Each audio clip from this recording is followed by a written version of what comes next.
Hi guys, and welcome to this, my report on the Malifaux World Cup, which I've just come back from, which was hosted in my hometown of Manchester, UK. And I played there as part of the Czech team. I've been living in Czech Republic for about 10 years. If you don't know me, I am Drayson, or Simon, depending on which name you know me by. I used to play quite a lot of War Machine, and then had a bit of a break, played a bit of Bushido, and then came into Malifaux. I've been playing since about October, and I've made a bit of progress since then. So looking forward to seeing what I can do within Malifaux. On the Czech Discord, the guys often sort of put up some reports, game reports and so on and so forth from tournaments that we visit, so that we can live vicariously through each other and enjoy their tournament experiences. This one would be quite a long one to write down, and a big wall of text in English language might not be the best format. So I thought I would do it in a video form. I'm set up for it anyway, so I'll do it this way. And also that allows me to share my thoughts with others. I'm going to start with my thoughts on the tournament itself. So that's the pairings, the schedule, the organization, the venue, all that sort of stuff. And then go into the games. And the reason for that is that the games were largely dictated by those first things. And so here comes the disclaimers bit, and you'll see why in a minute. So, our meta plays with chess clocks, and most of the metas around us also do. I am a notoriously slow player, in the sense that when we play on clocks, I use the majority of the clock I am given most games. I play a very grindy style, and I tend to view time as a resource in the same way that models are a resource, points in some ways are a resource, and I've been playing strategy games a hell of a lot for my whole life.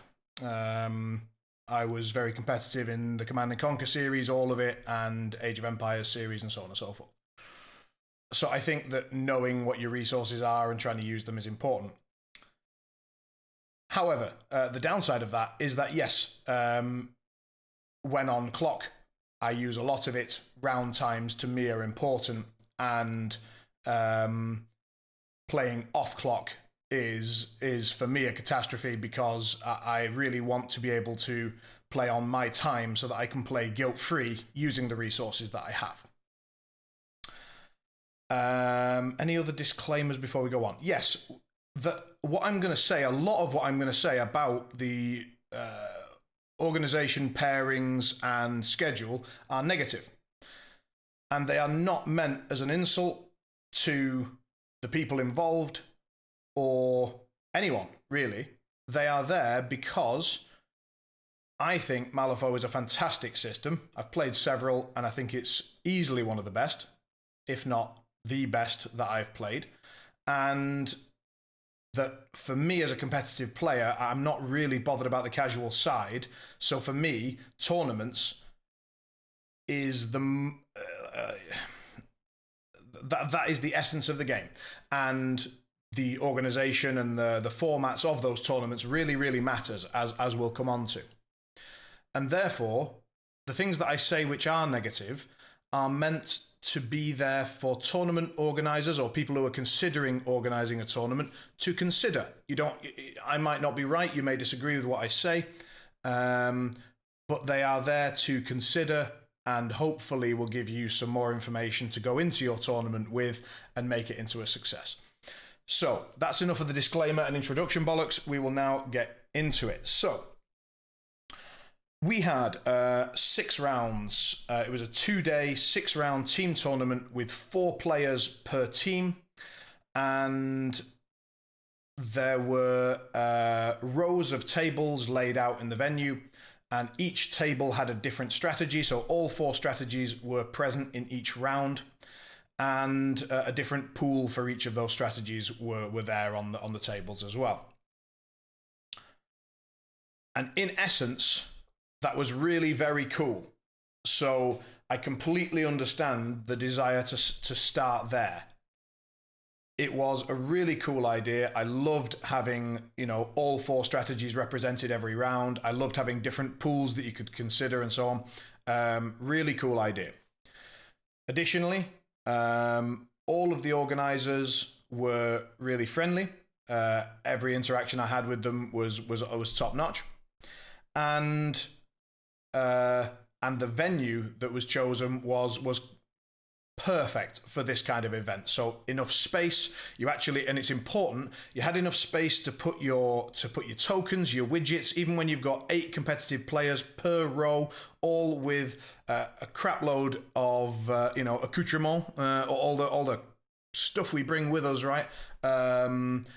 You still had enough space. There wasn't a lot extra.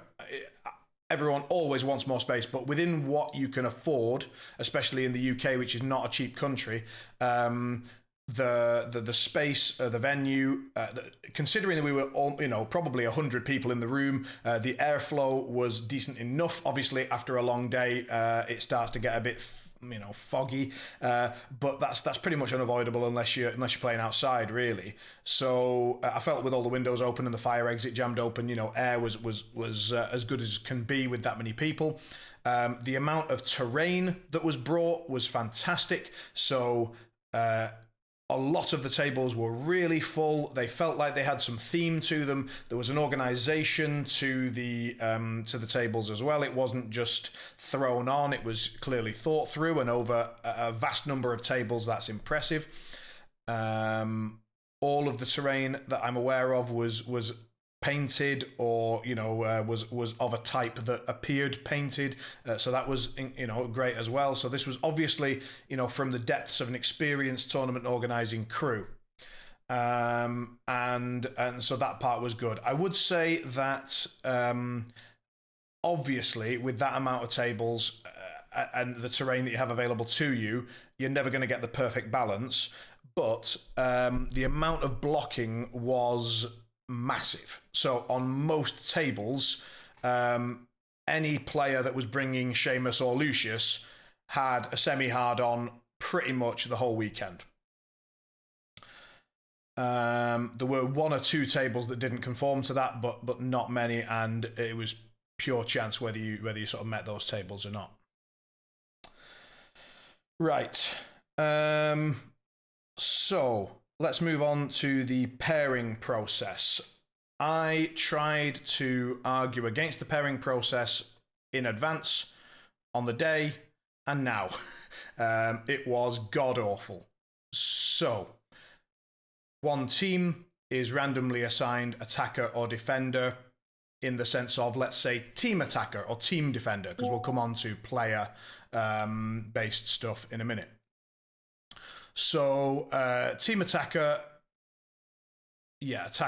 would then place one player, only sort of giving their faction. So you know the factions in advance, and that's all you know.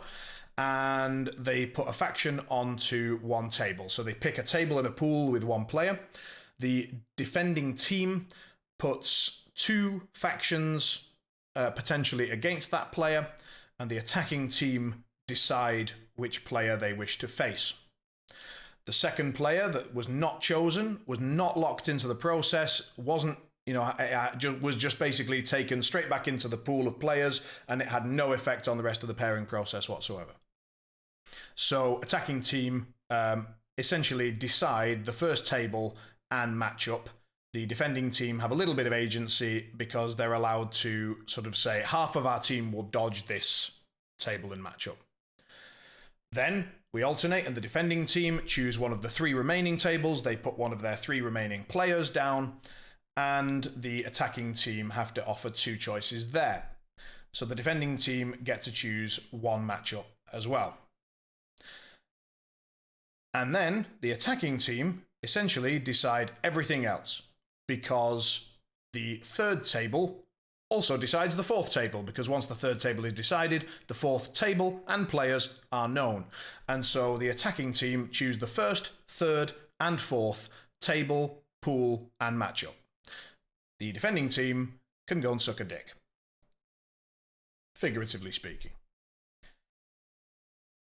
this wasn't immediately obvious when you looked at the pairing system written down, and it was only when we actually sort of did a dry run, we just thought, oh, we'll just test this out, see how it looks, and we did it and went, hang on a minute. And so I could completely forgive, missing that. And also, in Malifaux, the communities aren't monstrous. It's not easy for us to get 5-man teams, which is where it becomes a little bit easier to avoid this problem. If you had 5 players or even 3 players, and I'll come on to that, then you could avoid a lot of this issue because you would give more equal agency to both teams. It would also make it harder to result in a draw, though in Malifaux still very much possible, and so on and so forth. But bringing a 5-player tournament to a Malifaux event would be pretty ambitious, and it would spoil this original concept of having one of each strategy on each row of tables, which I did think was a very cool idea. In the end, my conclusion is I think you have to sacrifice that in order to have a better event. Okay, so when I pointed that problem out, for any of you that played War Machine, choosing tables, if you played at the WTC, almost all of the successful teams would choose tables rather than matchups because tables were often the most important thing. Now, these are 2 different systems, and I will do my best to stop comparing it. I just have more experience from that game, so it does kind of enter my mind. Choosing 3 matchups is enormous, and that was borne out. We found in our games that the matchup that we decided was often the one we won, and if we just randomly were the defenders, we were in real trouble. I don't know how that relates to everyone else's stats. I'd be interested if anyone really wants to go through all the horror of trying to work out exactly who was attacker, who was defender, which matchup was picked by whom, and who won those matchups. I would be delighted to see those stats. However, I doubt anyone's going to do it, and I'd be confident that they go heavily in the favour of the attacker. On the morning of the first day, it was actually suggested by the TOs in the briefing to the captains that not only would this be the case, but that also the team attacker would in fact be the player attacker in all 4 games. I seriously hope that some quite strong drugs had been involved before that was suggested, but fortunately, it was shot down by almost every captain unanimously, and we went back to random player, attacker, defender, which obviously was the better move. You could have gone the other way and made the defenders, the team defenders, the player attackers to try and balance that massive advantage a little bit. I don't like sort of artificial balancing very much. So I preferred the approach that they took in the end of randomizing it, but I could understand both ways. So if, as a potential or future TO, just be very careful, dry run your format and your pairing process yourself. Do it. Sit down, and it sounds silly, but get some pieces of paper and pretend you're in a team and actually do it and see how it goes, because until you actually sit there and do it, you won't know for sure. So I'd highly recommend doing that. It'll take you just a few minutes, and be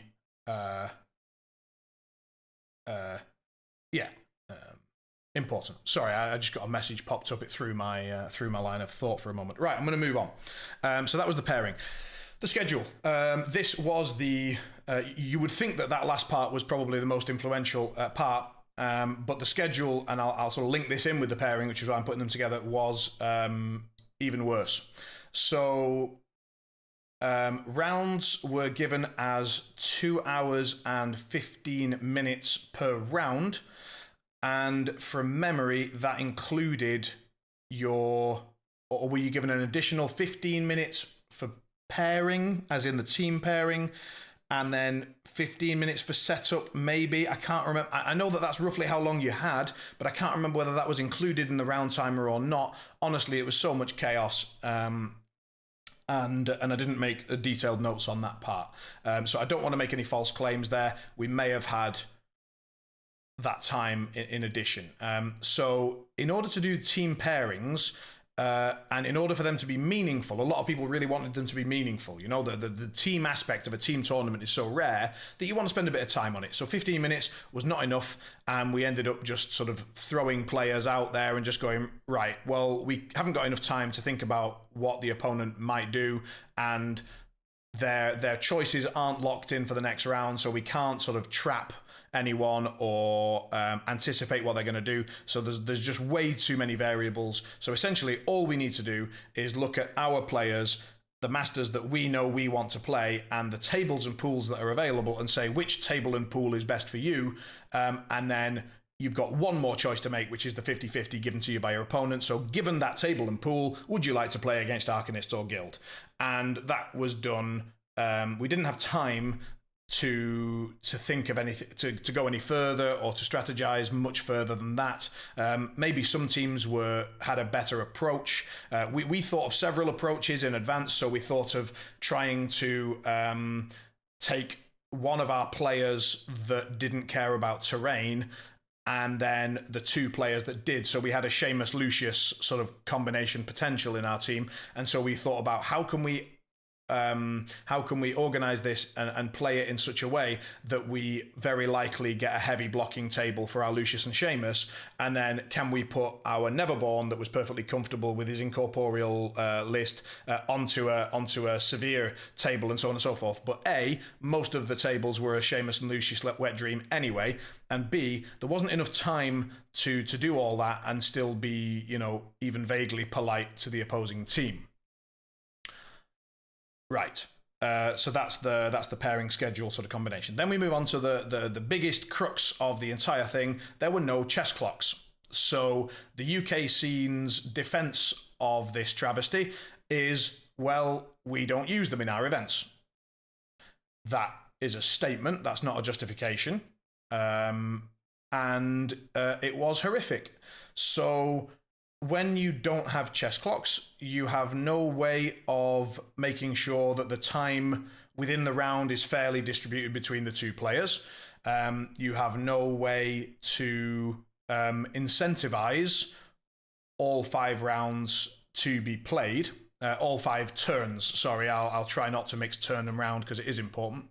So all 5 turns to be played, because when you play without clocks, and you decide that around the 10-minute mark, it was not always dead on, and that is important, I'll come on to that as well. Around the 10-minute mark, someone shouts, right, 10 minutes left, no more rounds to be, no more turns, god damn it, no more turns to be started. Okay. So first of all, you've just knocked 10 minutes approximately off the round timer, off the turn timer. Sorry, no, off the round timer. I was right that time. God damn. Right.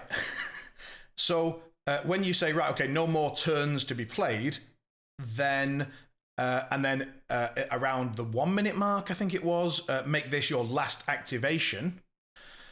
Those calls, those decisions are game changing. They quite literally decide the game in many cases, and none of that no clock, short round timer, lack of pairing time incentivizes the full 5 turns to be played, and so you end up with quite a lot of games that stop in turns 3, 4. I think I played, of the 6 games, we had 1 bye because sadly the team from Cyprus didn't manage to get their visas in the end. So we had 1 bye, and I played 4 games to turn 3 and 1 game to turn 4. Again, back to the disclaimer at the start, I am a slow player and I play a very grindy style which slows down the opponent as well. So I try to create a positioning and usually bubbly mess that we both need to try and solve, and that slows the game right down. And so time management towards the end becomes really important, but not in this case, because the round simply ends 10 minutes before the end of it, and they say, right, no more turns, and it's like, okay, well, I've already planned for this. I've chosen my schemes based on what can be scored early, because I know that a system with a low round timer, no chess clock, and a 10-minute early round end is never getting to turn 5 with the style that I play. And so I can go in saying, right, you're not going to score, set the trap, second point, you are not going to score. I'm not going to go through all the schemes one by one, but you can certainly see breakthrough is much more difficult, normally a quite easy one to score.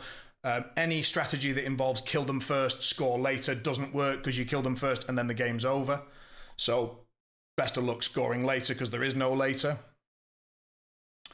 It is just terrible. And for any respectable event that wants to be taken seriously, you are going to have to use chess clocks. Just come from any serious system, any system that isn't casual as hell. And you're going to see chess clocks. You're going to see those used in the community, not only in competitive tournament games, but in home games as well, frankly.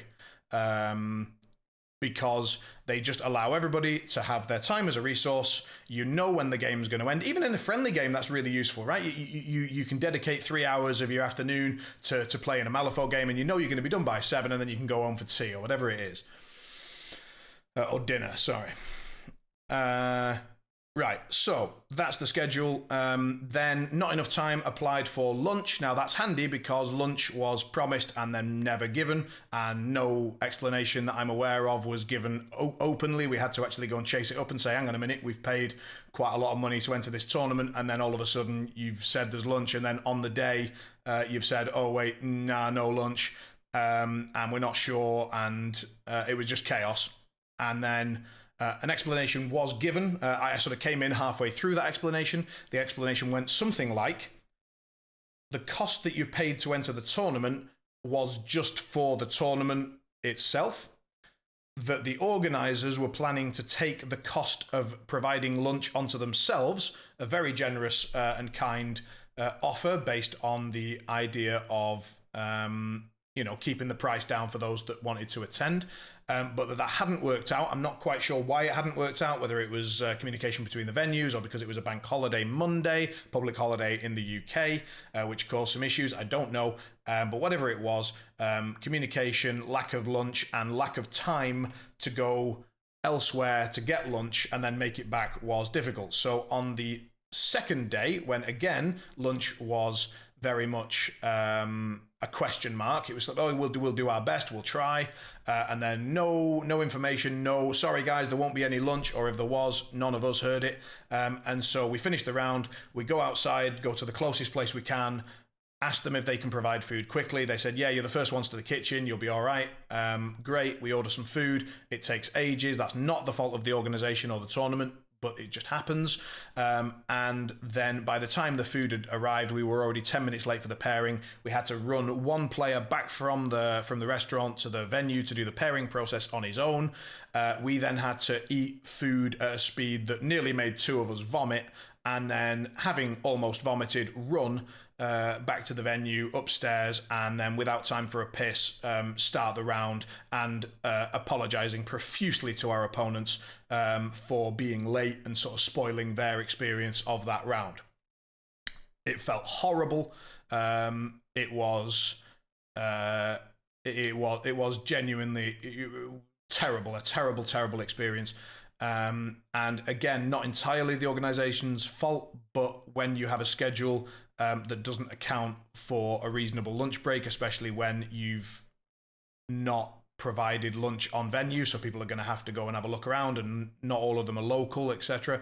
That's not good. Okay, I'm going to be done bitching very soon, or at least I hope so, but sadly a few more bitches to go.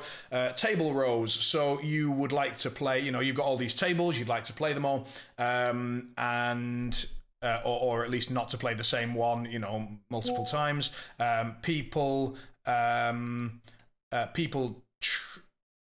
The organisers did try to... Obviously, the most important thing is that no team plays another team twice, right? So completely understand you've got a limited number of tables, you've got 6 rounds and not enough teams to sort of fill all those rounds. I get it, and some teams are going to play the same rows twice, but we ended up playing, of 6 games, we played, we only played 5 because of the bye, and of those 5 games, we played 3 of them on the exact same tables. And our opponents in the last round had played their 3rd round on that exact row of tables as well. So it wasn't just us, it wasn't like we just got unlucky. Additionally, in the middle of the 2nd day, the row numbers were changed, so everyone just finally sort of got the hang of, okay, that's row 1, 2, 3, 4, 5, 6, 7, whatever, and then all of a sudden just reversed them, I think as an attempt to solve this problem, but it created this problem even more just for different people, and confused the hell out of everybody, and just changed where the rows were, and like changing the system in the middle of the tournament. Oh dear, don't do that. Unless there's an absolute catastrophe and you absolutely need to. Then we move on to pretty standard stuff, really, which is the Polish guys decided to create some drama. So in round 3, the 2 Polish teams that up until that point were undefeated were paired against each other. And as opposed to, a team tournament, they decided, let's just declare it a draw. We're not going to play the games. We're just going to write down 2-2 for everyone, all 4 games, 2-2, and then we both take a draw, and then we guarantee that we don't knock either of our teams out of the undefeated bracket. Yes, we knock both teams down into the win-draw bracket, but we both go into that bracket instead of going down, and then, if you'd like to take a guess, spoilers coming up on the results, but those 2 teams ended up placing pretty highly. Now, of course, in addition to that, they played very strong lists and they played them well. But did this contribute? Okay, the TO response to that. So I think any reasonable TO response to people taking the piss is to punish. Either award them both a loss instead of a draw, or maybe a more reasonable approach, go and speak to them and say, hang on lads, you seem to have put a draw in here, you haven't played the games, this is a team tournament of a competitive nature, play the games. You don't have to punish someone immediately, you can just say, that's not happening, play the games. But apparently I think they did it something like half an hour into the round timer, so I think it would have been, considering that the schedule was already incredibly harsh, to play a game with half an hour less would have been nonsense. I mean, most of the games that we played via the team pairing process and your original setup, and maybe just explaining a couple of your models or what they do, or warning people about potential interactions. Most of our games, when we actually looked at the round clock, when turn 1 started, first activation, we were down to about 1 hour 50. So you had less than an hour each when a Malifaux game is designed to be played at 75 minutes each. So if you knocked another half an hour off of that, I can see that it would be negative. However, I think the response then is to say, right, all of you have got -2 VP on your next game. Every single game, -2 VP, all 8 players, both teams.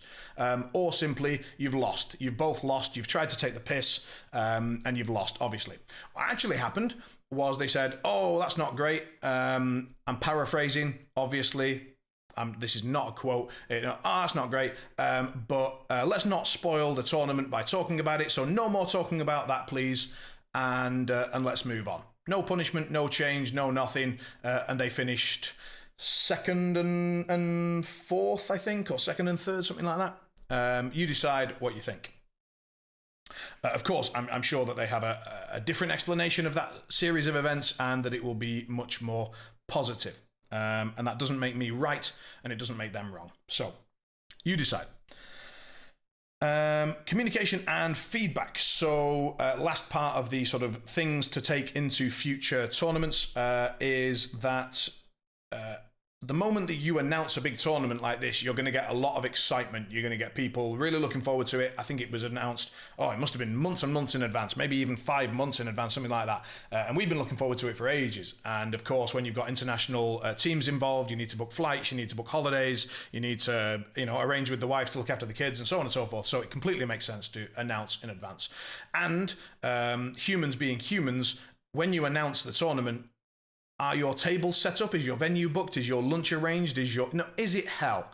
Nobody's got all that ready, and so you can't give all the information that all of the nerds are going to jump on you and ask for immediately. It's like, oh, where do we get lunch? Where can we do this? And you say, sorry guys, like we have not got that lot sorted out yet. Here's what we have got sorted out. You definitely want to have something, and your player pack is probably something I would recommend that you get ready before you announce a tournament, because people are going to start bombarding you with questions. And if you've got yourself a fairly comprehensive player pack, then that's going to really, really help you to field some of those questions, to take some pressure off yourself, and to give the players what they want, to give them the information, right? To help them be excited about your event. The player pack for this one was pretty woeful. It didn't include a very decent breakdown of, well, anything. Lots of questions had to be given, and then communication came in very, very sporadically. We're talking weeks between responses, if not months, and that lowers trust in the event. So you're sort of thinking, right, well, I can't find stuff out. I don't know this. I can't prepare. And of course, like to say, oh, well, I should have every detail ironed out within 5 months is nonsense. But a one-line email saying, a one-line response to whatever it is, if it's Discord or weird forums or whatever, saying, sorry guys, we don't have that quite sorted yet. Keep an eye on the player pack, and we will right here whenever it's been updated with new info. That's all you need. You just need, oh, okay, it's in hand. Fair enough. Cool.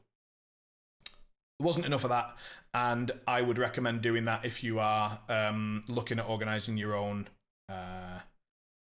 event.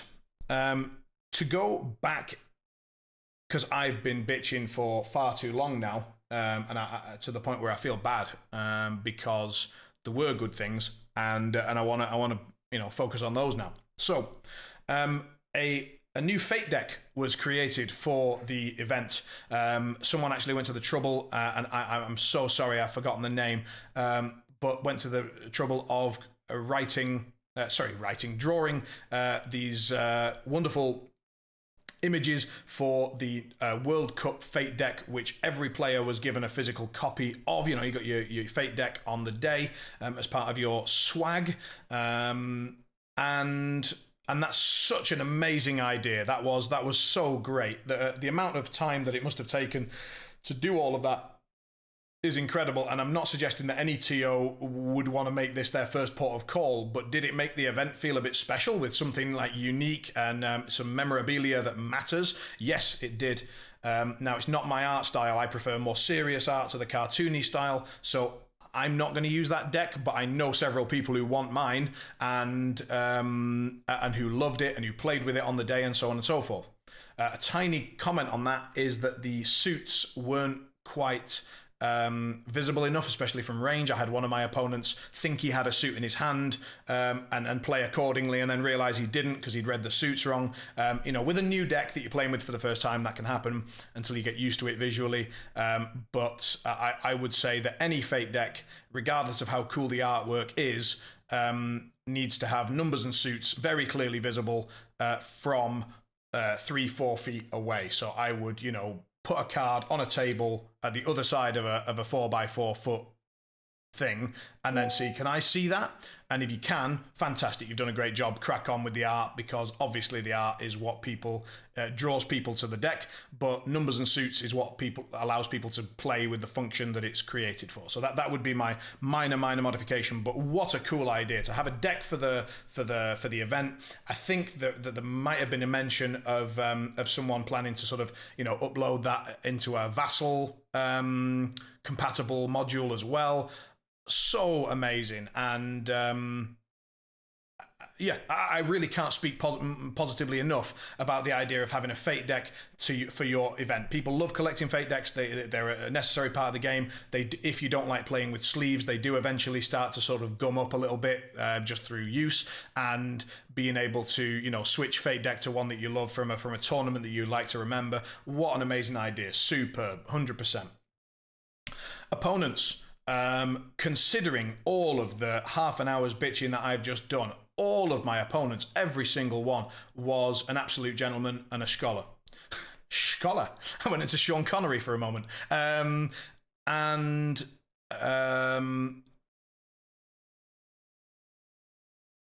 Even though so many things were not ideal, and games were rushed, games weren't finished, people are hungry or whatever. Let's not go back into it all again. But despite all of that, every game, every player was polite, precise, informative. They were helpful with their lists, with their abilities. They were understanding of any limitations you had, regardless of what they were. It was an absolute joy to be a part of the Malifaux community for that whole weekend. It really was. And we even, I think we played on the second day with some guys that had been out drinking till 4 a.m. and had photos of themselves unconscious on a bathroom floor, and yet the next morning still polite, precise, and pleasant to play with. So incredible. Again, I'll mention that the venue was fantastic. The staff were really, really pleasant and helpful. The place was clean, within the realms of a wargaming space. There was enough space, there was enough light, there was enough air. It was easy to find, easy to get to. Brilliant. Top notch. Terrain, to bring that much and to have it available everywhere, again, fantastic. Tiny bit too much blocking. That might just be a personal thing.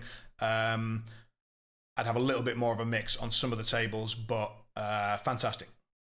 Prizes. Not talked about the prize pool. So there were trophies available, team trophies, individual trophies. There was a charity raffle with a lot of all the usual sort of swag. But on the higher end, I would say, probably arranged by...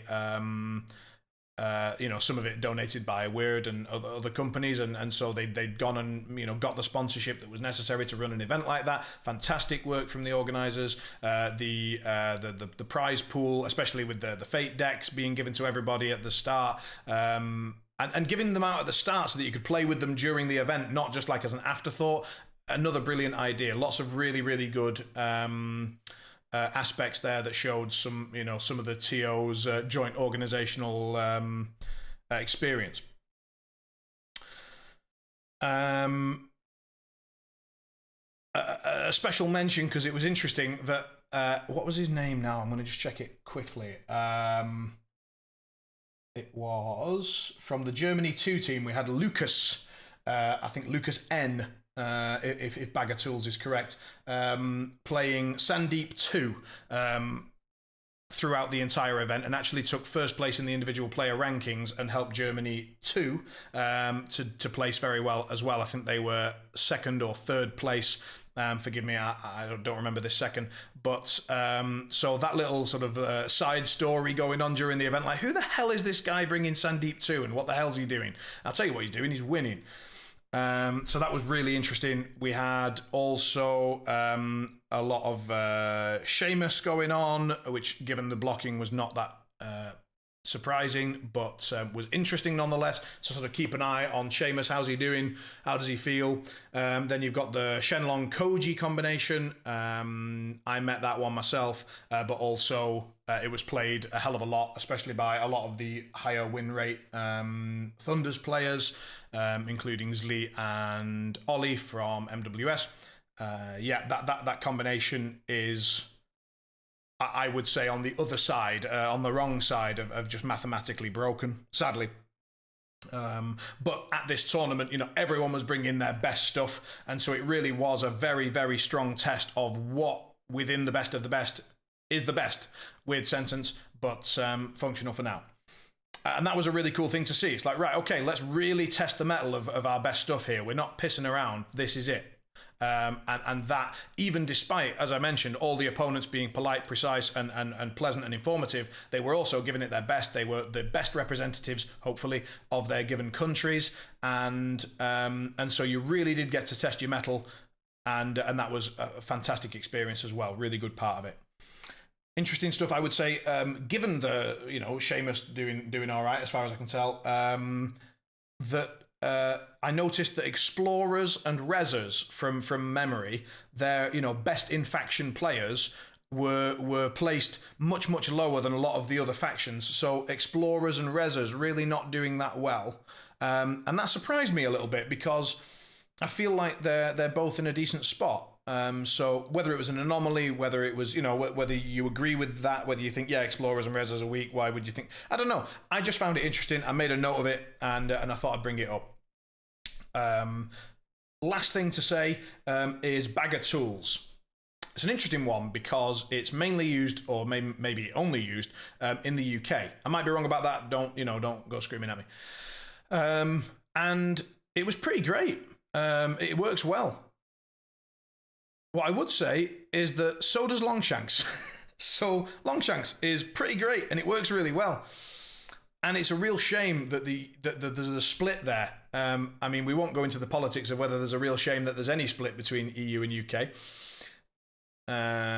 But the sort of Bag of Tools Longshanks one is an interesting one. It's a shame because it would be nice to have all stats, all rankings, all players, so we can go and check what's going on out on one system. And I think if we could get all of the Longshanks players to go to Bag of Tools, that'd be great. And if we could get all the Bag of Tools players to go to Longshanks, that'd be great. And sadly, I don't think either of those things are going to happen because everybody's happy on their own systems because they're both really good. But what I would say is that the effort that... oh, God, I had his name until just now and it's gone. Damn it. Anyway, the guy who was doing the Bag of Tools stuff... put in a hell of a lot of effort. Apparently, he even took the week off work to modify the website to be able to accommodate a team format. What an absolute hero. And it worked really well. The stats were there, the stats for individuals, for teams. It was great. It worked well. And I guess from an organizational standpoint, given that the results reporting part of the tournament also went very, very smoothly, from what I saw as a player, I don't know whether they had madness behind the scenes or whatever, but it looked really good and it was clean. So I think that Bag of Tools was a really, really valuable asset. And was really great. So yeah, very happy about Bag of Tools and how that worked. Okay, that is my breakdown of the tournament. I will do a separate video in which I talk about my 5 games, but a lot of it will be very heavily based on this information, so I thought I'd do this video first. I can't believe it's gone over 40 minutes. That is woeful. I do apologise. I should have just done a wall of text on the local Discord, but I didn't. I've recorded this, and so sod it. I'm going to put it out. I hope you're all well. I really do look forward to seeing some more of you at international tournaments. Advertise your international tournaments, guys. Like, people will travel. Not everybody, but people will travel, and it brings a little bit of spice to the tournament, a little bit of, different metas, different ideas, and it gives people an opportunity to see your home city and what it offers, whether that's, cultural things or, a light stabbing, whatever it is. And I think that's a cool thing to bring into the community. So yeah, let people know about your tournaments, and for those of you who I was hoping to meet at the tournament but didn't, I hope that this sort of slightly negative review of that tournament explains why I wasn't in a massively social mood and I wasn't ready to go and hunt down people that I knew and shake them by the hand and say, oh, hi guys, it's so great to see you, because at the time I was just a bit stressed and trying to perform for the team. So I didn't get the chance to do that, and I'd forgotten that team tournaments tend to move towards that atmosphere where you finish the game or finish the day and then you go with your team out for some drinks and a dinner, and you tend to sort of stay in your little groups, and there wasn't a huge amount of sort of cross-team socializing that we saw. Of course, again, that was just our experience, and there may have been lots of other teams that were really socializing between themselves, but I saw a lot of the German teams were sort of hanging around with each other, quite understandably. We saw the Polish teams again in large groups of Polish teams and so on, and all of that makes a hell of a lot of sense, but it just made it a bit more difficult to go and meet some people that I would have loved to have met in person, and so apologies to those people. I know Bartosz came and saw me at the tournament and shook my hand. That was really nice. So thank you for making that effort. And I'm sorry to those that I didn't make the same effort to meet. All right. Hope you enjoyed this breakdown. Obviously, you can comment, disagree with me, whatever you like, below. And to any future TOs, yeah, use chess clocks. All the best.